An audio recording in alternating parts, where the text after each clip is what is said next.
This is Deborah Atkinson, and you're listening to the Voice for Fitness Professionals podcast, where I share programming, marketing, and promotion strategies that are easy, enjoyable, even fun, so you can create a business and a life you love. And I have something a little special, if not unique, for you today. So bear with me, buckle your seatbelt. Here we go. 18-year-old Stanley Padgett married his 17-year-old high school sweetheart in what easily could have been another divorce statistic, another couple who naively wed too young and couldn't make it. But that's not who Stan is, and that's not how Stan works. Born in South Carolina, Stanley T. Padgett grew up in Kentucky and graduated from high school in Montgomery, Alabama, where he met Linda, the love of his life. Stan and Linda were committed to creating a relationship that could withstand the test of time and the pressures that any couple, let alone a couple that wed so young. While they enjoyed each other, they were tested early and often. They raised their first child while working their way through college. Their second child wasn't any easier, as Stan was attending Duke Law School at the time. He graduated from Duke University Law School in 1982 and has been a trial lawyer in Tampa since then. And that was just the beginning. With 3 children and many grandchildren and more hoped for, Stan and Linda experienced unimaginable joy with the growth of their relationship and family, and unimaginable grief with the loss of 2 young grandsons. Not only did they make it through together, but their relationship strengthened with each adversity, each blessing, and each year that passed. After spending the majority of his professional life as a trial attorney protecting people's businesses and assets and losing 2 grandsons, Stan found himself with a burning desire to share the secret to his thriving marriage so that he could protect family and help others find the love, joy, passion, and connection he and Linda have enjoyed now for more than 42 years. Stan's not new to leadership and counseling, having been active in counseling couples in his church for over a decade.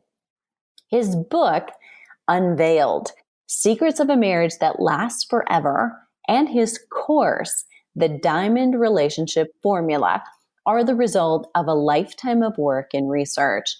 Unlike most relationship experts, what Stan teaches does not come from a book or a classroom. It comes from a life well lived and a marriage that endured and improved through good times and bad, in sickness and in health.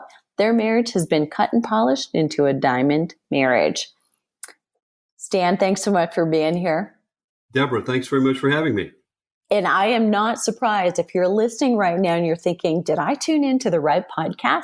Because we're totally going down a detour today on the usual GPS for marketing programming. How do you promote your program and position it and price it?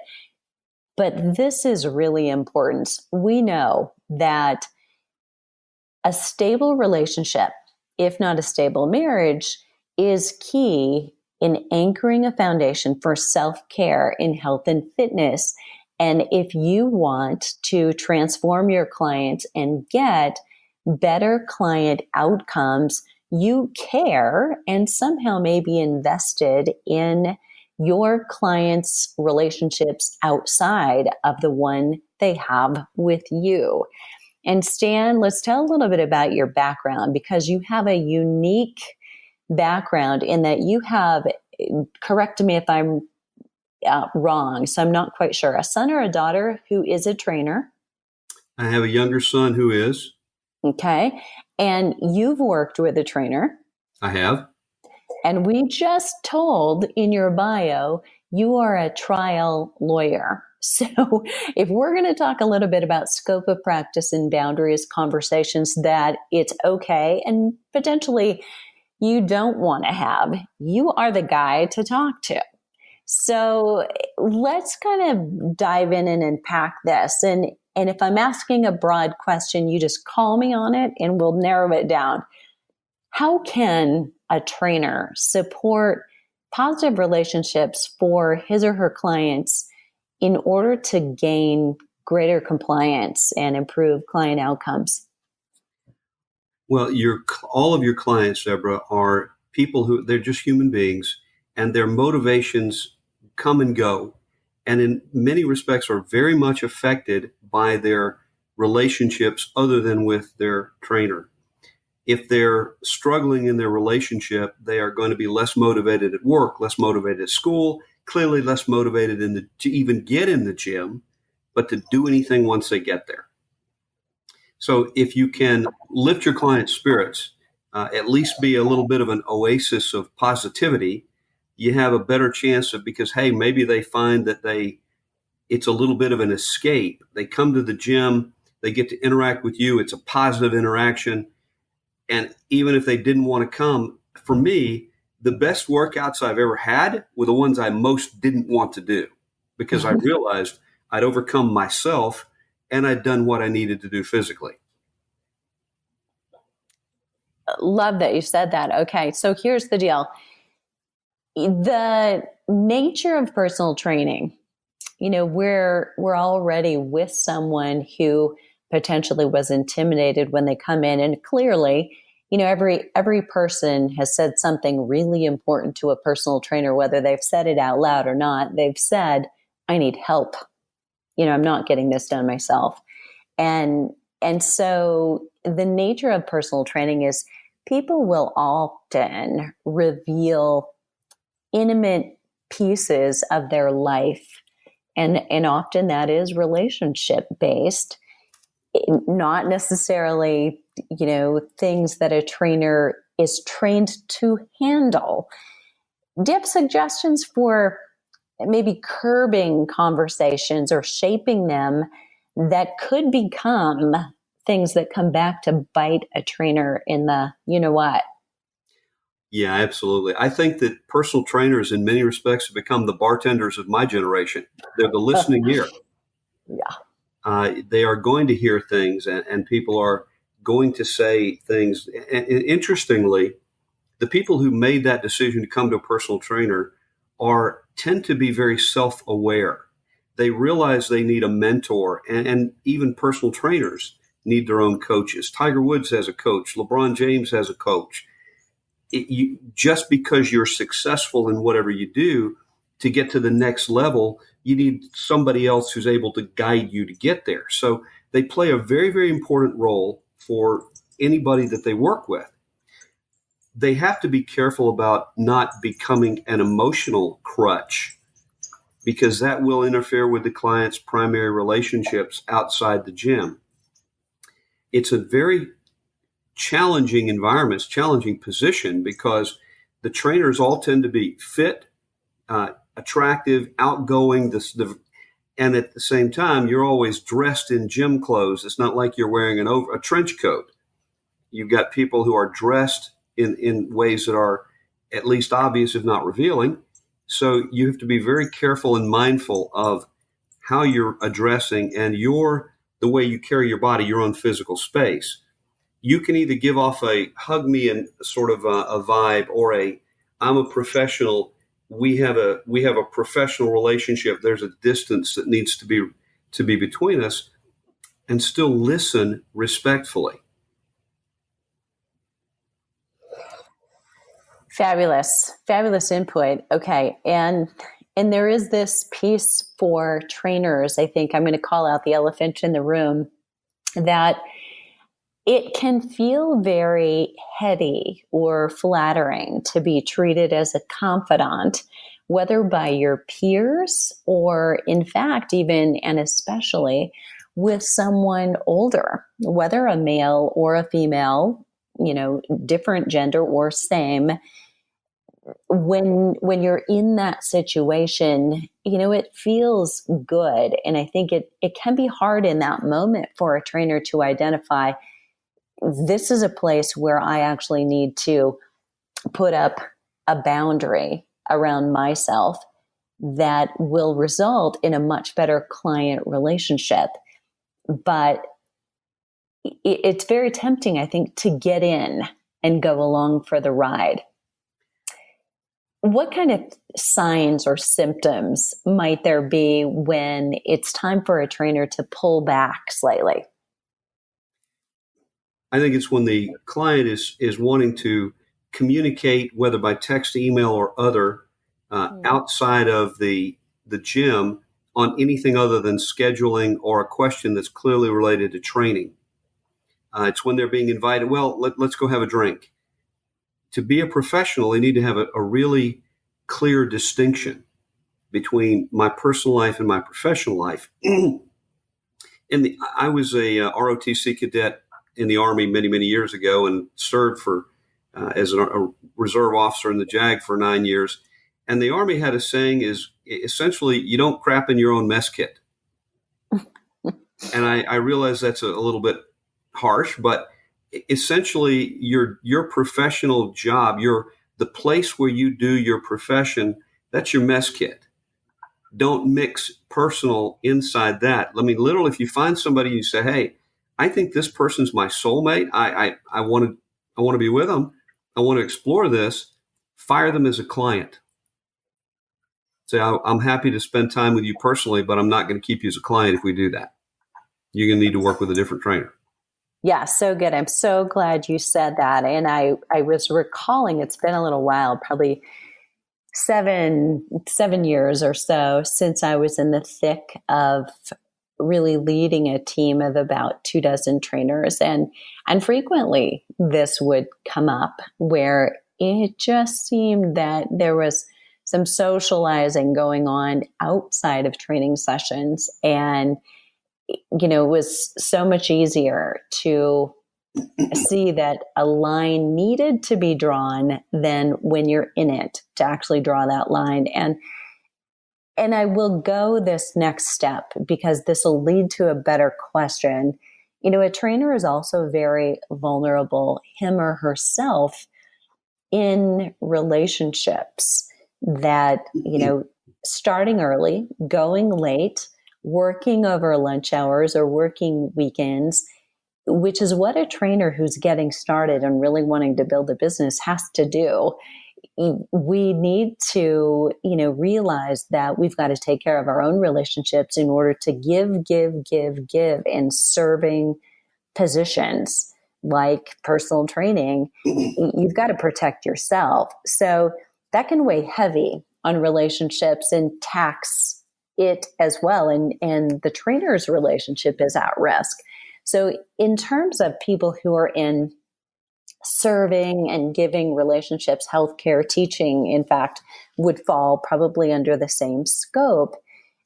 Any special advice for people who are in those types of positions?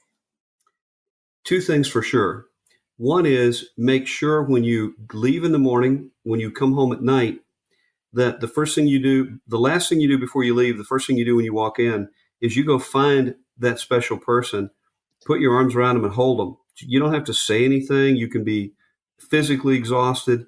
You just reconnect physically. The other one is I would make sure that you touch them 2 or 3 times during the day. Just a quick text. How much confidence would it give to the trainer's relationship partner to receive a text in the middle of the morning that just says, love you, thinking about you. Can't wait to be home. And also that reconnects them. It gets them out of the, when they're going from one appointment to the next, to the next, to the next, take that 2-minute break. You need the time to reopen your mind, say, okay, I'm a professional now. I've got to go into this next session, but let me make sure that the person that I love and care about knows that I'm thinking about them. No matter how hard I'm working, they're still on my mind. Very rich. I love that. And I think trainers, if you're listening out there, this one is very worthy. And this is not about somebody being small-minded. I think this can happen to anyone. When you're in a giving situation all day long and you're talking to other people all day long, I think sometimes the irony, and this is true for many of us who are introverts, if we've done that and kind of poured out all day, it can be very easy to go home and then just want to be quiet. And the person you love the most is getting the least amount of you. And I can tell you how I know this.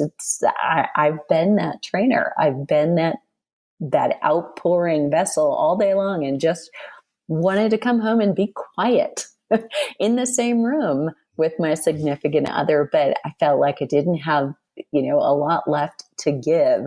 So this is great advice. Thanks so much for giving that, Stan. So I'm going to dig into a little bit of your experience of having worked with a trainer, but first I have to qualify it. So the trainer you worked with, was this your son or someone else? No, someone else. Okay, good. Because we don't want to throw your son under the bus for sure, but that would also change the situation. So in this situation, when you're working with a trainer, as we know, you're a trial lawyer, so very well established and very in charge and confident in your own environment. How did you feel walking into a fitness center or a fitness environment? Was that were you equally confident? Were you a fish out of water? What was your feeling? I was probably somewhere in the middle, Deborah. I have been reasonably fit all my life. I've done some weightlifting and running and tried to take care of myself. I at this age, I may be holding it together with baling wire and spit, but I'm still holding it together. So I have familiarity with being in the gym, but working with a trainer and somebody who clearly knew significantly more about physiology and exercise than I did was new to me. Okay, so let's look here at, and I want to ask, because this bears information for all of our listening trainers and health coaches as well.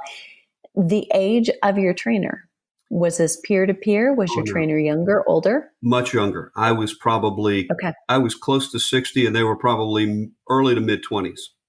Perfect, which is exactly what I was hoping for. So that's great. So I think this can be intimidating for both potentially a client and for a trainer, right? I mean, a trainer cannot accelerate life experience. And that is, in order to relate to their client and build rapport, it can be a stretch. Is there anything that, if you were to say to trainers who are listening, who might be in their 20s or their 30s, that you would say is, here's how you could bridge that better so that you might be able to accelerate their life experience without aging them? Okay, I can do that. First would be think about, or at least mentally put yourself in the position and the body of the person you're talking to. It's a fundamental physical fact. The older you get, the less flexible you are. And something that you don't realize at 25, your joints actually hurt. So I will tell you the experience I had with two of these younger trainers. I go in for this the first session, and we're going to learn a upper body shoulder back workout. Well, what they had me do was about 5 sets of about 12 exercises. I couldn't move for 4 days. Am I going to tell them, no, I can't do that? Not happening. But at the same time, it was I'm literally sitting in a bathtub trying to soak out, and then I'm having trouble getting out of the bathtub. You have to recognize that the audience that you're working with doesn't have your resilience. They cannot go out, if you're working with older clientele, male or female, they're not, even if they are in pretty good shape, the quick motions that you make naturally may tear ligaments for them. You're going to have to help them to move, initially at least, warm them up slowly, stretch them out, and teach them correct form first. Don't send them through what you would do as a workout. You'll kill them. And that's not good for business, y'all. No. Okay.